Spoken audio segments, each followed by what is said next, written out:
Animal Farm, Chapter 10. Years passed. The seasons came and went. The short animal lives fled by. A time came when there was no one who remembered the old days before the rebellion, except Clover, Benjamin, Moses the raven, and a number of the pigs. Muriel was dead. Bluebell, Jessie, and Pincher were dead. Jones, too, was dead. He had died in an inebriate's home in another part of the country. Snowball was forgotten. Boxer was forgotten, except by the few who had known him. Clover was an old, stout mare now, stiff in the joints and with a tendency to rheumy eyes. She was 2 years past the retiring age, but in fact no animal had ever actually retired.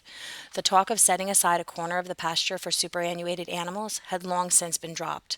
Napoleon was now a mature boar of 24 stone. Squealer was so fat that he could with difficulty see out of his eyes. Only old Benjamin was much the same as ever, except for being a little grayer about the muzzle, and since Boxer's death, more morose and taciturn than ever. So think about the fact that each character has been forgotten. Does it show that there was any importance to them at all, that none of the animals could remember that they even exist? As each generation of new animals are born, the fewer of them will ever know that these characters existed. So any opportunity for revolution changes because new animals are born thinking that this is just the way life is. Look at the fact that Napoleon had gained so much weight. Do the math and see what 24 stone equals to pounds and see just how much weight he gained. Squealer was so fat that he couldn't even see out of his eyes. What does that say about the fact that the pigs are gaining weight while the other animals are losing weight? What does it say about the class system? Old Benjamin being the same as ever, but since Boxer's death, he was more morose and taciturn. Both of those make really great vocabulary words. There were many more creatures on the farm now, though the increase was not so great as had been expected in earlier years. Many animals had been born to whom the rebellion was only a dim tradition, passed on by word of mouth, and others had been bought who had never heard mention of such a thing before their arrival. The farm possessed 3 horses now beside Clover. They were fine, upstanding beasts, willing workers, and good comrades, but very stupid. None of them proved able to learn the alphabet beyond the letter B. They accepted everything that they were told about the rebellion and the principles of animalism, especially from Clover, for whom they had an almost filial respect, but it was doubtful whether they understood very much of it. The farm was more prosperous now and better organized. It had even been enlarged by 2 fields which had been bought from Mr. Pilkington. The windmill had been successfully completed at last, and the farm possessed a threshing machine and a hay elevator of its own, and various new buildings had been added to it. Whymper had bought himself a dog cart. The windmill, however, had not, after all, been used for generating electrical power. It was used for milling corn, and brought in a handsome money profit. The animals were hard at work building yet another windmill. When that one was finished, so it was said, the dynamos would be installed. But the luxury of which Snowball had once taught the animals to dream, the stalls with electric light and hot and cold water, and the 3-day week, were no longer talked about. Napoleon had denounced such ideas as contrary to the spirit of animalism. The true happiness, he said, lay in working hard and living frugally. Now, if you remember Lenin's speech, what he talked about was discipline and working hard, and that's where everybody should be happy. If you give animals these luxuries, why would they want to do work? The key is more work equals a better farm, but better for who? Somehow it seemed as though the farm had grown richer without making the animals themselves any richer, except, of course, for the pigs and the dogs. Perhaps this was partly because there were so many pigs and so many dogs. It was not that these creatures did not work, after their fashion. There was, as Squealer was never tired of explaining, endless work in the supervision and organization of the farm. Much of this work was a kind that the other animals were too ignorant to understand. For example, Squealer told them that the pigs had to expend enormous labors every day upon mysterious things called files, reports, minutes, and memoranda. These were large sheets of paper which had to be closely covered with writing, and as soon as they were so covered, they were burnt in the furnace. This was of the highest importance for the welfare of the farm, Squealer said. But still, neither the pigs nor dogs produced any food by their own labor. And there were many, very many of them, and their appetites were always good. As for their others, their life, as far as they knew, was as it had always been.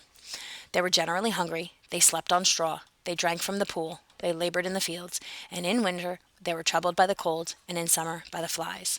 Sometimes the older ones among them racked their dim memories and tried to determine whether in the early days of the rebellion, when Jones's expulsion was still recent, things had been better or worse than now.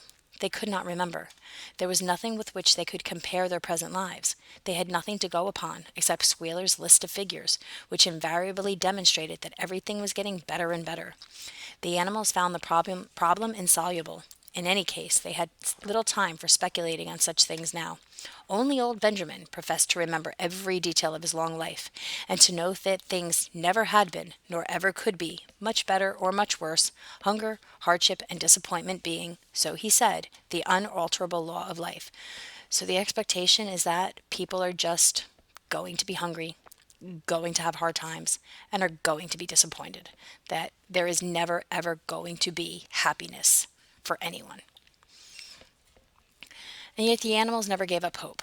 More, they never lost, even for an instant, their sense of honor and privilege of being members of the animal farm. Why is that? Like, they never gave up hope. After such crummy existences, they never gave up hope. Would you feel the same way? They were still the only farm in the whole country, in all England, owned and operated by animals. Not one of them, not even the youngest, not even the newcomers who had been brought from farms 10 or 20 miles away, ever ceased to marvel at that. And when they heard the gun booming and saw the green flag fluttering at the masthead, their hearts swelled with imperishable pride, and the talk turned always towards the old heroic days, the expulsion of Jones, the writing of the Seven Commandments, the great battles in which the human invaders had been defeated. None of the old dreams had been abandoned. The republic of the animals which Major had foretold, when the green fields of England should be untrodden by human feet, was still believed in. Some day it was coming. It might not be soon. It might not be within the lifetime of any animal now living, but still it was coming. Even the tune of Beast of England was perhaps hummed secretly here and there.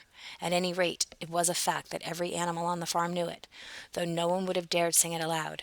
It might be that their lives were hard, and that not all of their hopes had been fulfilled, but they were conscious that they were not as other animals. If they went hungry, it was not from feeding tyrannical human beings. If they worked hard, at least they worked for themselves. No creature among them went upon 2 legs. No creature called any other creature master. All animals were equal. Is that true or false? One day in the early summer, Squealer ordered the sheep to follow him, and then led them out to a piece of waste ground on the other end of the farm, which had become overgrown with birch saplings. The sheep spent the whole day there browsing at the leaves under Squealer's supervision. In the evening he returned to the farmhouse himself, but as it was warm weather, told the sheep to stay where they were. It ended by their remaining there for a whole week, during which the animals saw nothing of them.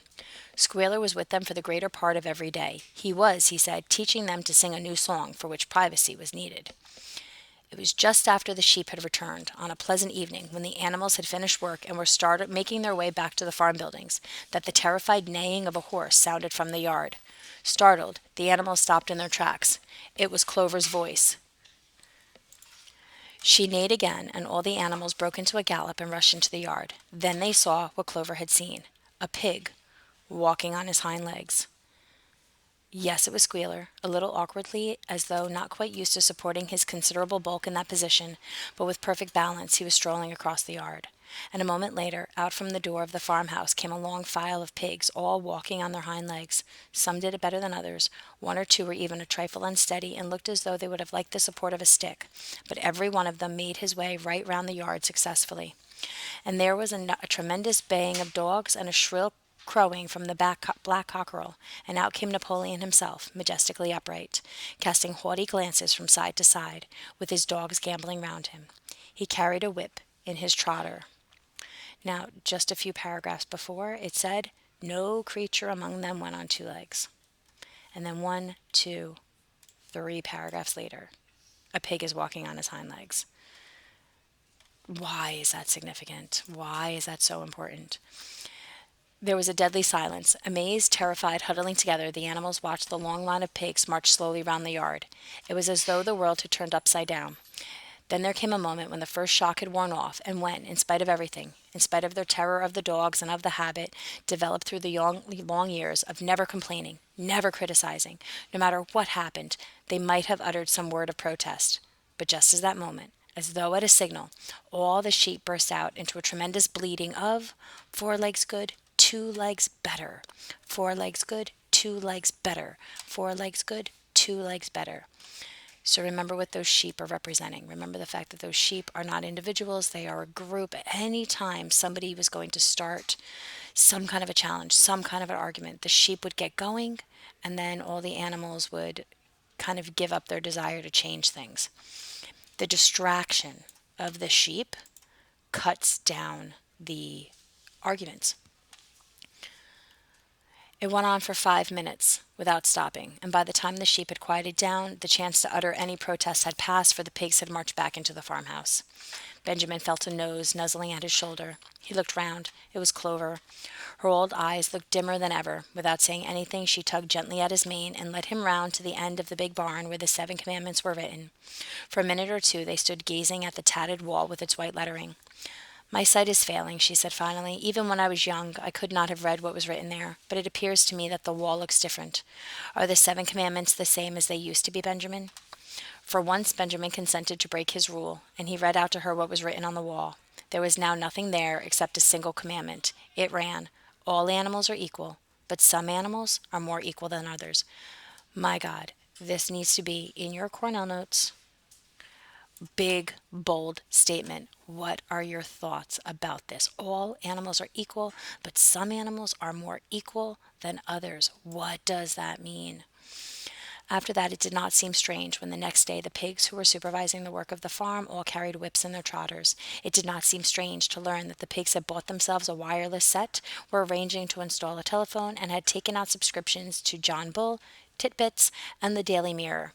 It did not seem strange when Napoleon, who was seen strolling in the farmhouse garden with a pipe in his mouth. No, not even when the pigs took Mr. Jones's clothes out of the wardrobes and put them on. Napoleon himself appearing in a black coat, rat-catcher breeches, and leather leggings, while his new favorite sow appeared in the watered silk dress which Mrs. Jones had been used to wear on Sundays. A week later in the afternoon a number of dog carts drove up to the farm. A deputation of neighboring farmers had been invited to make a tour of inspection. They were shown all over the farm and expressed great admiration for everything they saw, especially the windmill. The animals were weeding the turnip field. They worked diligently, hardly raising their faces from the ground, and not knowing whether to be more frightened of the pigs or of the human visitors. That evening, loud laughter and bursts of singing came from the farmhouse, and suddenly, at the sound of mingled voices, the animals were stricken with curiosity. What could be happening in there, now that for the first time animals and human beings were meeting on terms of equality? With one accord, they began to creep quietly as possible into the farmhouse garden. At the gate they paused, half frightened to go on, but Clover led the way in. They tiptoed up to the house, and such animals were tall enough to peer into the dining-room window. There, round the long table, sat half a dozen farmers and half a dozen of the more eminent pigs. Napoleon himself sat occupying the seat of honor at the head of the table. The pigs appeared completely at ease in their chairs. The company had been enjoying a game of cards, but had broken off for a moment, evidently in order to drink a toast. A large jug was circulating, and the mugs were being refilled with beer. No one noticed the wondering faces of the animals that gazed in the window. Mr. Pilkington of Foxwood had stood up, his mug in his hand. In a moment he said he would ask the present company to drink a toast, but before doing so there were a few words that he felt it incumbent upon him to say. It was a source of great satisfaction to him, he said, and he was sure, to all others present, to feel that a long period of mistrust and misunderstanding had now come to an end. There had been a time, not that he or any of the present company had shared such sentiments, but there had been a time when the respected proprietors of Animal Farm had been regarded, he would not say with hostility, but perhaps with a certain measure of misgiving by their human neighbors. Why would they be treated differently, or why would they be treated as suspect by their human neighbors? Is it because that they were trying to have a life that was different from all the other farms, and all the animals being equal? It was a political situation that was unfamiliar and could create a lot more revolutions. But now that things are changing, why is it all of a sudden that the humans are starting to respect the animals? Unfortunate incidents had occurred, mistaken ideas had been current. It had been felt that the existence of a farm owned and operated by pigs was somehow abnormal and was liable to have an unsettling effect in the neighborhood. Did I not just say this? Too many farmers had assumed, without due inquiry, that on such a farm a spirit of license and indiscipline would prevail. They had been nervous about the effects upon their own animals, or even upon their own human employees. But all such doubts were now dispelled. Today he and his friends had visited Animal Farm and inspected every inch of it with their own eyes, and what did they see? Not only the most up-to-date methods, but a discipline and orderliness which should be an example to all farmers everywhere. He believed that he was right in saying that the lower animals on the farm did more work and received less food than any animals in the country. Indeed, he and his fellow visitors today had observed many features which they intended to introduce on their own farms immediately. So the idea of spreading totalitarian beliefs, dictatorial beliefs, was better than spreading the ideas of revolution. So, hey, it's totally okay if we're going to become dictators, but it would not be okay for our people to stand up for themselves. He would end his remarks, he said, emphasizing once again the friendly feelings that subsisted and ought to subsist between Animal Farm and its neighbors. Between pigs and human beings there was not, and there need not be, any clash of interest whatever. Their struggles and their difficulties were one. Was not the labor problem the same everywhere? Here it became apparent that Mr. Pilkington was about to spring some carefully prepared witticism on the company, but for a moment he was too overcome by amusement to be able to utter it. After much choking, during which his various chins turned purple, why does it say various chins? What does it say about Mr. Pilkington? He managed to get it out. If you have your lower animals to contend with, he said, we have our lower classes. This bon mot set table in a roar. And Mr. Pilkington once again congratulated the pigs on the low rations, the long working hours, and the general absence of pampering which he had observed on Animal Farm. So he's equating the lower animals with the lower classes. And now he said finally he would ask the company to rise to their feet and make certain that their glasses were full. Gentlemen, concluded Mr. Pilkington, gentlemen, I give you a toast to the prosperity of Animal Farm. There was an enthusiastic cheering and stamping of feet. Napoleon was so gratified that he left his place and came round the table to clink his mug against Mr. Pilkington's before emptying it. When the cheering had died down, Napoleon, who had remained on his feet, intimated that he too had a few words to say. Like all of Napoleon's speeches, it was short and to the point. He too, he said, was happy that the period of misunderstanding was at an end. For a long time there had been rumors circulated, he had reason to think, by some malignant enemy, who do you think that enemy was, that there had been something subversive and even revolutionary in the outlook of himself and his colleagues.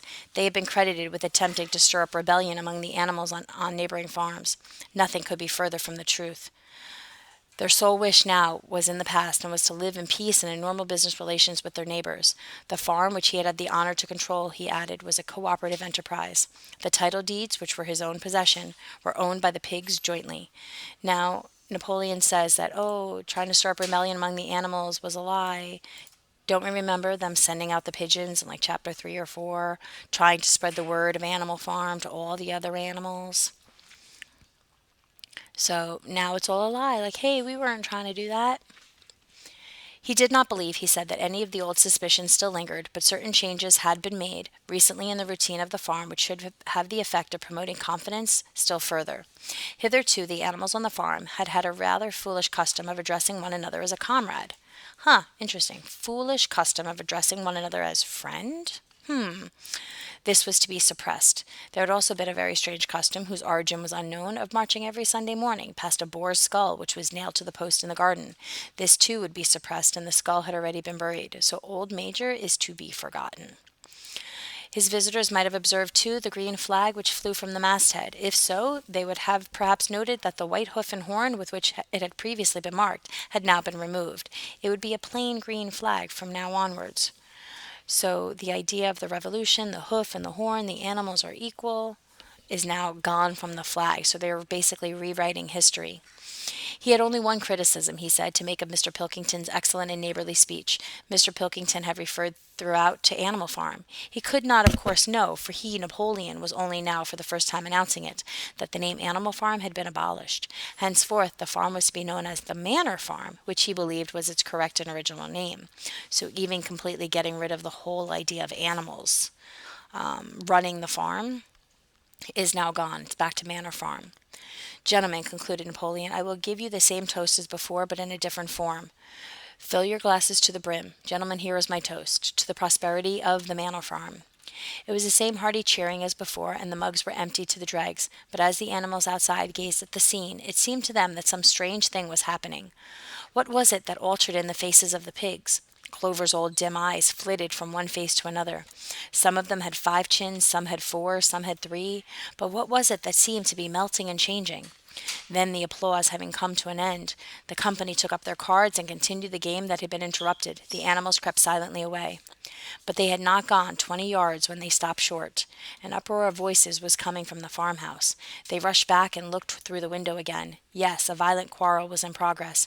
There were shoutings, bangings on the table, sharp suspicious glances, furious denials. The source of trouble appeared to be that Napoleon and Mr. Pilkington had each played an ace of spades simultaneously. So somebody cheated. Who do you think it might be? 12 voices were shouting in anger, and they were all alike. No question now what had happened to the faces of the pigs. The creatures outside looked from pig to man, from man to pig, and from pig to man again. But already it was impossible to say which was which. So one of the centers that you're going to have for this chapter is to talk about this last paragraph. What is so significant? What is Orwell trying to say about the fact that the animals, the pigs are starting to look like the men are looking like the pigs, the animals can't tell the difference? Why is this so significant? What is Orwell trying to say about people, about governments, about corruption, about what was happening in Russia? What theme is being created throughout this book? So this last paragraph is incredibly important to the message of the book. And that is the end of chapter 10, and that is the end of Animal Farm.